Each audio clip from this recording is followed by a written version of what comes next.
right, we're cruising. We're in Montana. We're an hour from Billings. We're staying there for the night. We're gonna get fat steak dinner. We are stoked. And for the first time since we left, we're actually getting to our evening destination at a reasonable hour to get a good meal, have some drinks, relax, and then press on to our final destination tomorrow. Yeah, we are feeling good.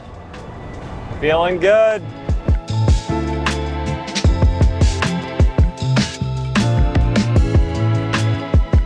All right, we are making our way into Billings for the evening. Can't wait. Get a good meal, get a couple drinks, and get a good night's sleep, and then push on to the final destination tomorrow, Northwest Montana. Absolutely gorgeous. Haven't been since last year. Can't wait. George has been there once. He knows. Absolutely beautiful.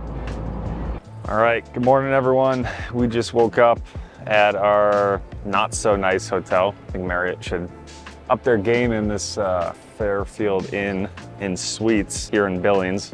Overpriced. We stayed at a much nicer hotel. It was much nicer hotel last night in Deadwood, and it was literally half the price of this one. We just checked the oil. There's oil in it. That's cool. That's good. We have about 600 miles or something? No, 500. 5 hours to Missoula, stop in Missoula, hopefully hang out with a buddy or two, and then press on to north of Kalispell, where my father is. So we're gonna get some coffee, get some food, hop back on 90 West. All right, we just stopped off at the Great American Bagel here in Billings and testing out this bagel. We are pretty far from New York, and I recently had a New York bagel because my lovely girlfriend was in Staten Island visiting her family, and she brought back some New York bagels. And I will tell you that this bagel is not nearly as good as a New York bagel. But we're hungry, so then again, it is pretty good.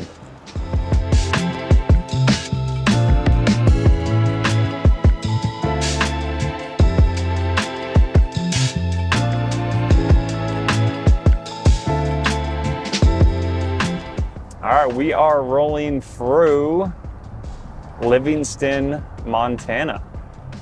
Never been here, but my dad stopped through here some years ago and told me it's a cool little area. So yeah, dude, look at that cool old hotel sign. Murray Cafe, Murray Hotel. All right, we just got to downtown Livingston, and it is a super cool, like old Western town. Super cool.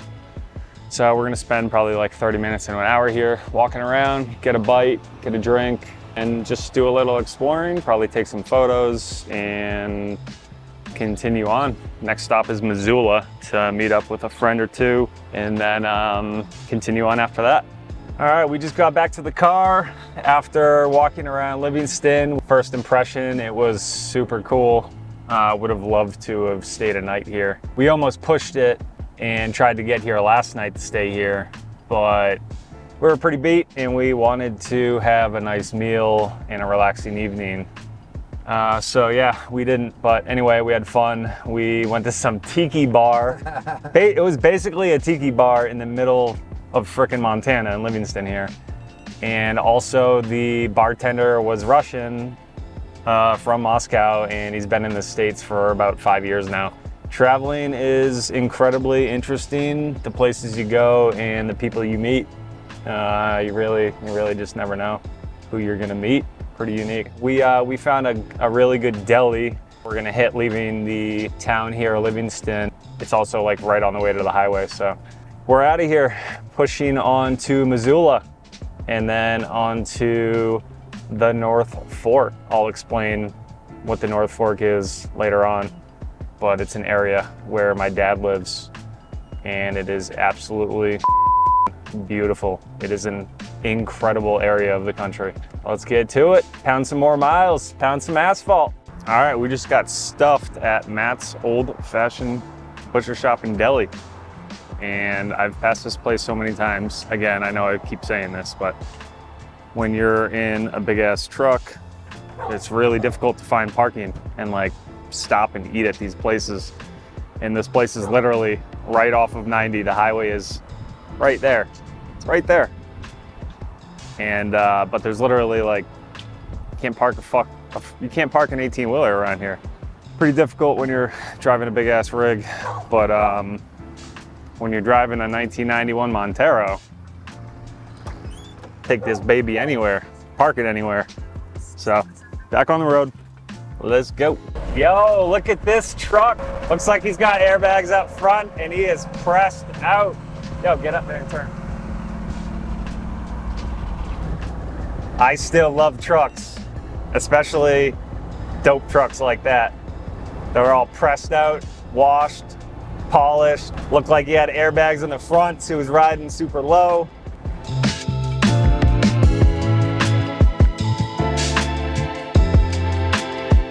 All right, so we just came up on probably my favorite section of 90, at least in Montana, a river called the Clark Fork River. It's very scenic. It's a really cool section. George, are you excited? I'm excited, but also fucking can't wait to be done with driving. Can't wait to be done with driving, he says. What are we at? 2,634 miles. 2,600 miles so far. So by the time we get up to the North Fork, to my father's property, it'll probably be like 2,800 miles, I think, something like that. 29. 28, 29, I guess, yeah. So I mean, it's a nice drive. It's a good cruise. it's a gorgeous drive. All right, so we are on 93 North and we are hitting some pretty incredible looking peaks already. Honestly, the camera just can't even do it justice. Really, you gotta be in person to really understand how grand these mountains are. It's pretty wild out here, these Rockies.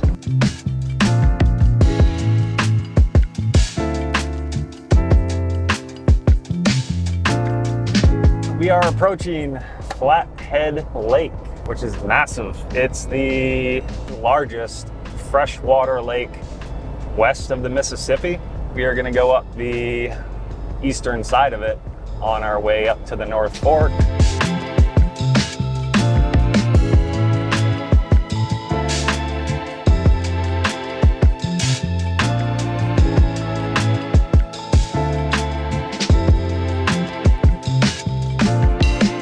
We are in Columbia Falls, Montana, the final fill up of the trip, and we are gonna head up to the North Fork on the North Fork Road. And the North Fork is basically an entire area. I don't really know how to explain it. It's just north of civilization, I guess. And we're going up to an area called Polebridge. Also grabbed a 12-pack of High Life. We drove 2,800 miles for High Life in Montana. We just started to catch views of the Flathead River, as you can see behind me.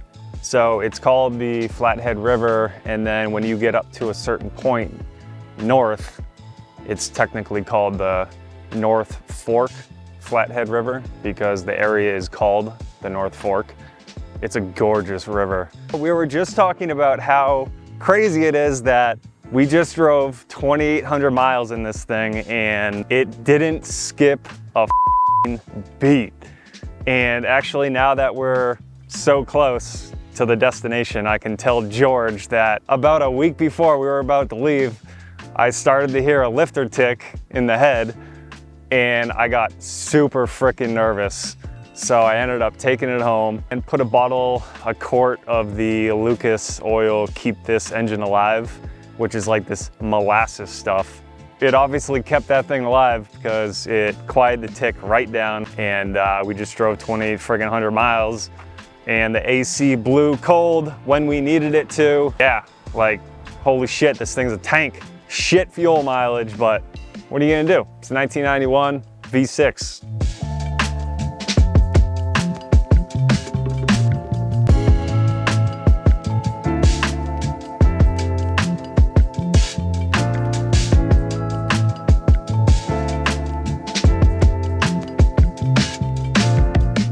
mountain range you see behind me that's Glacier National Park. Absolutely gorgeous over here.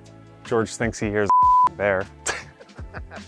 I don't know if it's Glacier National Park or an even broader area, but it has the greatest concentration of grizzly bears in the lower 48 states. Also, the way it was explained to me is basically the ecosystem in this area still operates like it did before mankind settled here in the United States. Literally operates like it did before mankind settled here in the States, which is pretty unreal to think about. Basically, this is an incredibly special area of the country. Montero is full of bugs on the front of it. Definitely gonna have to hit a car wash those off. But honestly, every time you go into town or drive around here, it's mostly all dirt roads up in this northern section, so the car just gets destroyed either way. Can't believe we just drove 2,800 miles to get here in a 32-year-old vehicle. I mean, I did do a ton of work to it to prep it for this type of road trip and that amount of mileage and everything, but still, we're like kind of a little bit blown away that it was all good the entire way. Oh, man. Also, these Toyo open country AT3s that I have on here, putting in some work. I might have like 5,000 miles on them now. They're just now starting to get kind of rounded off the knobs. Good tires. Just gotta take in the views here and head the rest of the way to my father's place. Some more information is my dad purchased his property up here 7, 8 years ago now. He was looking in the Adirondacks actually over in New York State because he's somewhat familiar with the Adirondacks because he grew up in Queens, New York in the 60s and 70s, New York City, and his parents had like an old farmhouse up in the Adirondacks that he would go up there with his friends, like hunting and camping and whatnot. And then he moved to New Hampshire and was up there for like 30-something years. And then when he was looking to retire, he was looking in the Adirondacks, and then he kind of thought like, well, why am I just limiting myself to the East Coast? Let's see what else is out there. And then I don't know exactly the story or how he stumbled upon this place, but he did, and he literally made a trip just to check out this area.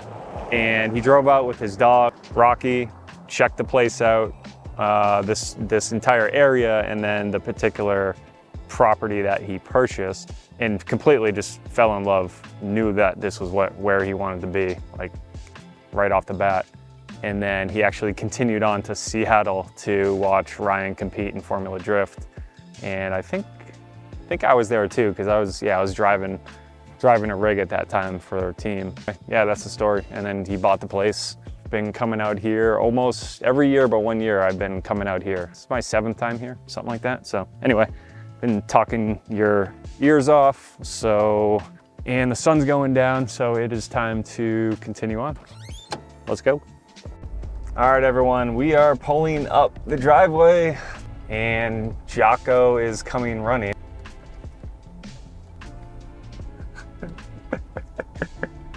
Jocko is crazy. And then there's Rocky. Rocky, old boy. Rocky. Damn, dude. Grandpa Grizz over here. All right, we are here. A little surreal that we just drove all the way out here. Got 2 full days here until we fly out on Friday afternoon. Should get some more really awesome footage. So, see you in the morning. Woke up this morning, beautiful day. Really hit the weather right for out here. I guess it's been an unusually warm spring here. It's gonna be about mid-80s today. So we are gonna hop back into Montero, as if we didn't spend enough time in there the past 4 days, but we're gonna head down North Fork Road, hit up Pole Bridge, Mercantile, get some Huckleberry Bear Claws, some coffee, and see where the road takes us. Probably climb some mountains in the Montero, not physically on our feet, but yeah, taking the sights. Got the old man back here, growing out his facial hair. Looking good. Look good, Dad. All right, we just cruised down to the, I guess the center of Polbridge. It's literally just like 2 dwellings and then a small general store with a really good bakery. You get coffee, espresso. What they're really known for are these bear claws, which they use huckleberries, which are berries similar to like, I guess blueberries. They're just a little bit more tart. Really good. Also right next door is a small little saloon restaurant. Probably eat there tonight or tomorrow night. We are on a road, a back road out here on our way up to Red Meadow Lake. And we just started increasing elevation quite a bit at a point in the road here. And we just turned this corner and came across what looks like an avalanche that came through this winter, and someone already came through, maybe the Forest Service or something, and they tried to start clearing a path here. And it's definitely clear enough to get by. Probably avalanche chute right here, down here.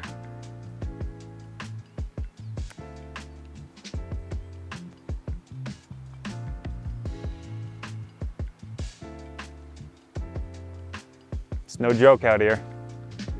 No joke. But yeah, we're gonna continue on because there is enough space to get by. So let's do it. Let's head up to Red Meadow Lake. All right, so we are coming up to Red Meadow Lake here. Absolutely gorgeous. Another absolutely gorgeous spot.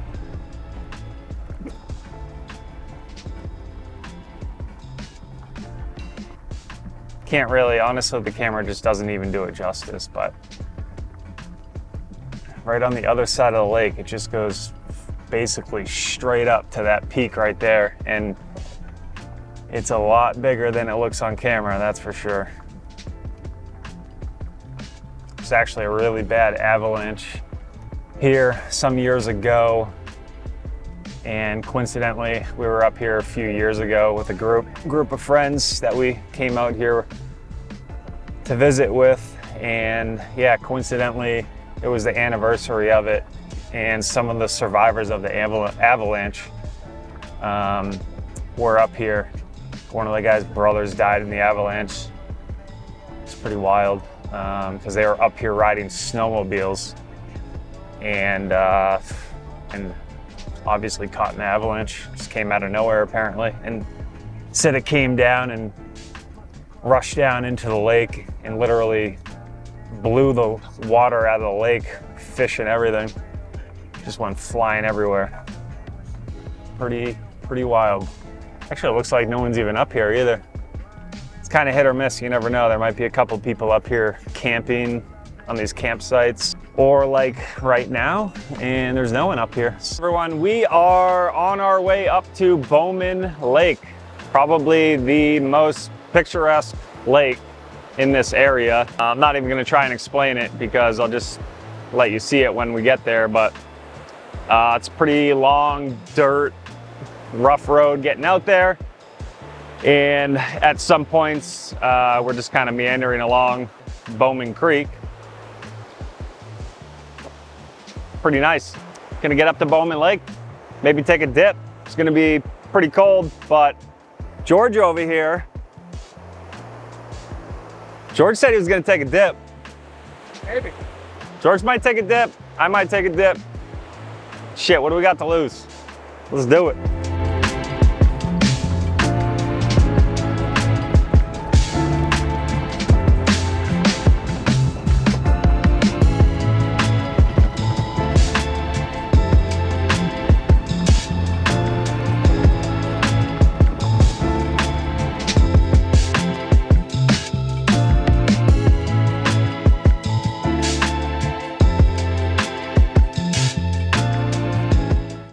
Me and George out here, gonna take a dip in this lake. I don't know, man. It's pretty cold, I think. I haven't tested it yet. George did. He did it the wrong way. You're just supposed to go in.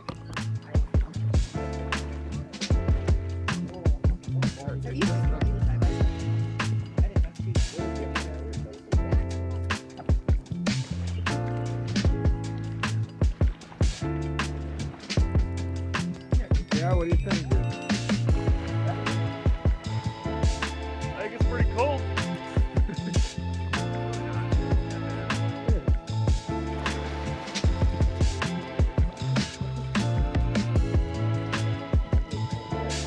Refreshing. Not bad. I think Kyler's walking. Kyler's almost not quite like Ron, but Kyler almost like. That dip was pretty cold, but enjoyable, right, George? Pretty good. Pretty damn good. Yeah, we enjoyed it. Chilly, but refreshing. And yeah, like I said, this is probably one of the most gorgeous views in this area as far as the lake is concerned.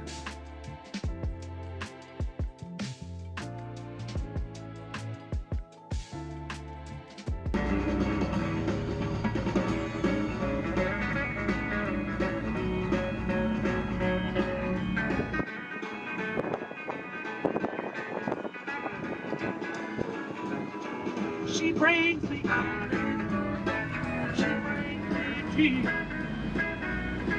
she brings me everything but the jailhouse. Don't eat no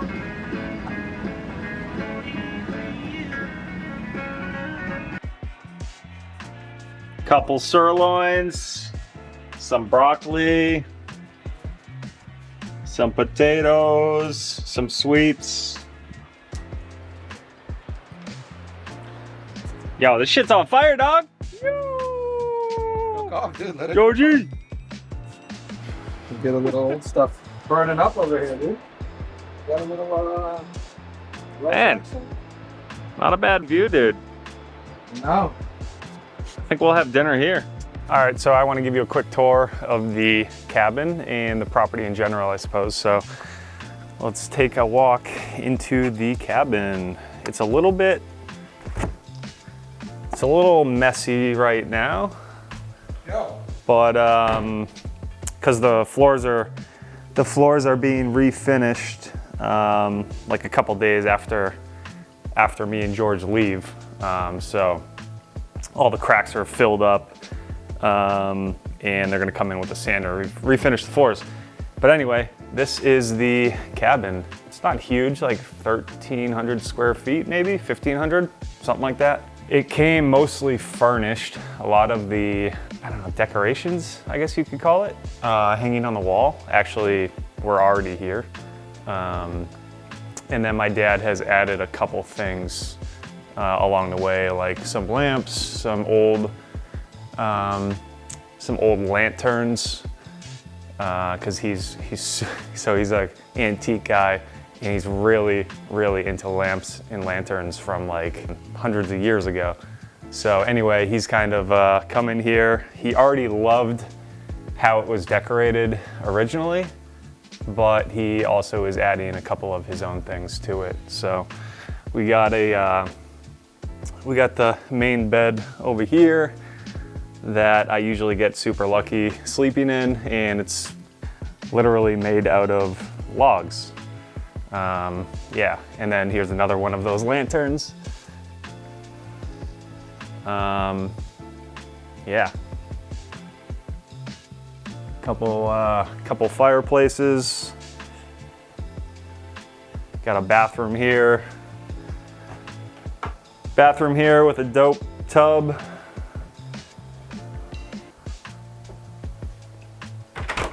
Come through the other side of the bathroom into the kitchen area, and there's an old wood burning stove. So you put wood in here, fire it up, and then it heats the shit out of this place. It gets so hot. But the difficult part is there's no hardwood over here, and so all the wood kind of sucks. It all burns super quick.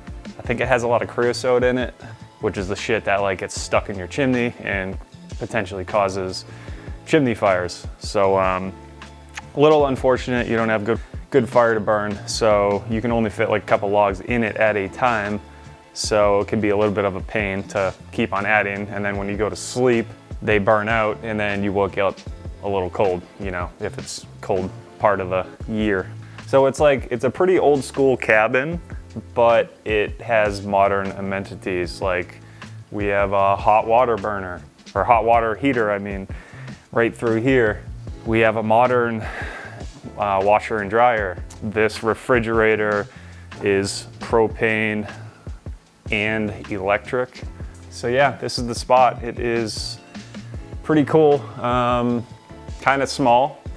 It's kind of small, but you don't really need that much, to be honest. And then these are the stairs leading up to the loft.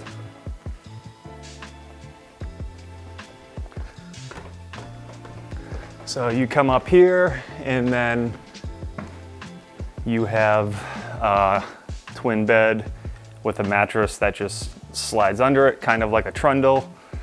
And then you got a bathroom that has a lot of cool, like, I don't know, old friggin' tools and trinkets and stuff on the wall here. But yeah, kind of a closed off pooper toilet. And then we got a shower here. And then a sink right here. And then a little deck to come out on. A little deck to come out and see the views. And then I'll actually show you the lower deck here as well. And then the outside deck that you just saw from upstairs.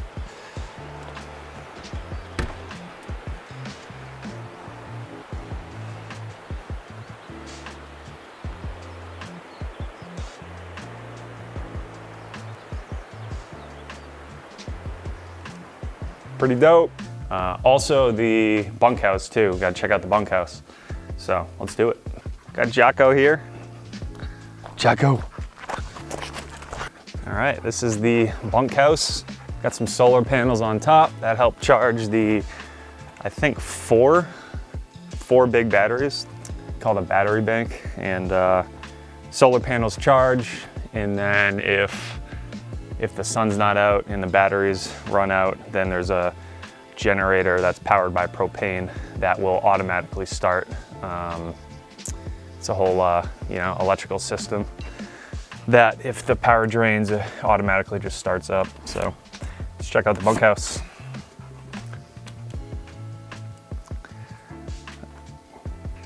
Got 6 bunk beds in here, wood burning stove, which actually puts out heat because it heats up and radiates. So wood burning stoves are the move. And then a full bathroom with its own water heater. So just completely separate from the log cabin. And you can kind of have if there's family in town or when my dad rents this place out, you can be separate, maybe kids in here or something, and they got their own bathroom, sink, and stand-up shower here. So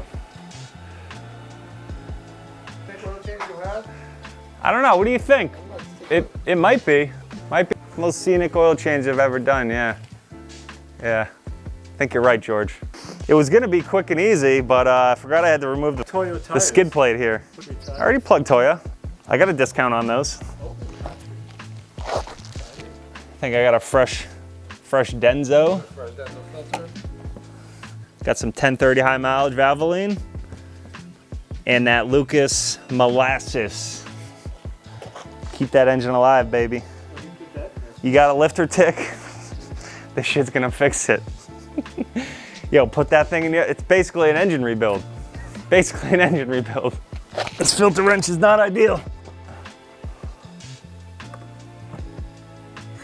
Yeah. Proper branding. Lucas. You put some fresh oil on the oil filter O-ring before you put it on. And if it's a diesel with a large capacity oil filter, then, and it's allowable, if it goes on like this and not sideways, then you prime the filter too. I used to, when I ran my Caterpillar engine in my Kenworth, I would always fill that right up to the brim. Literally, like, probably didn't need to do that, and it made it kind of a pain in the ass to get it back on the engine, but that's what I used to do. Montero's got a fresh oil change. Did about 3,100 miles, taking off tomorrow, flying home. Should be good for when we get back out here, drive her around. Thanks for the assist, George. George held the camera. Yeah, check out this dope view. Probably can't really tell from here, but in a little while we're gonna go up on the balcony right above my head here, up there. And it's a much better view because you can actually see over the tops of these pine trees and clear view of mountains looking into Glacier National Park and or the Canadian border. I forget which, mountain range is so long, but either way, yeah, it's friggin' like 10,000 foot peaks in the distance. Pretty cool. We'll check them out. We're up in the balcony and you can actually mostly see over the tree line, and it's a killer view. The camera really just doesn't do it justice, unfortunately. And then there's also this little scope. So in the distance on the mountains is a waterfall, and we just pulled this out here and zoomed in on it, and I'm gonna try and look through it with the camera. I don't know if you're gonna be able to see it. It is kind of working. Oh, there we go. That's the waterfall right there. Pretty cool, huh? That's the waterfall. Okay, signing off. I think it's the first wash in a while.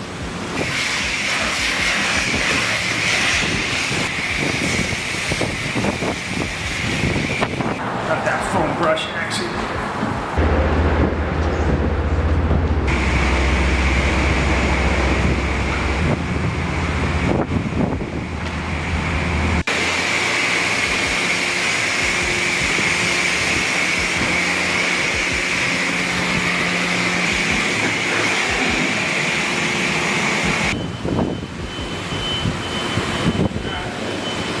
Yo, no bugs. All right, everyone, that is it.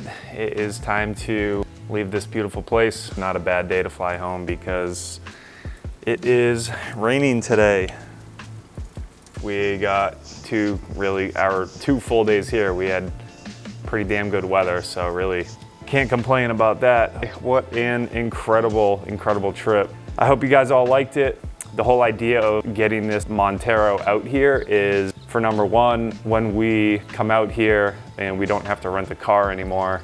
And then also this is like a really awesome jump off point to going up to Banff into Alberta, Canada, or going over to British Columbia, the Pacific Northwest, you know, go and do the PCH in California, or really the entire West Coast. My plan is to do some more road trips out here. Just have a lot of fun driving this Montero around now that I know it's a pretty reliable tank. See what the rest of the West Coast has to offer. So, see you in the next video.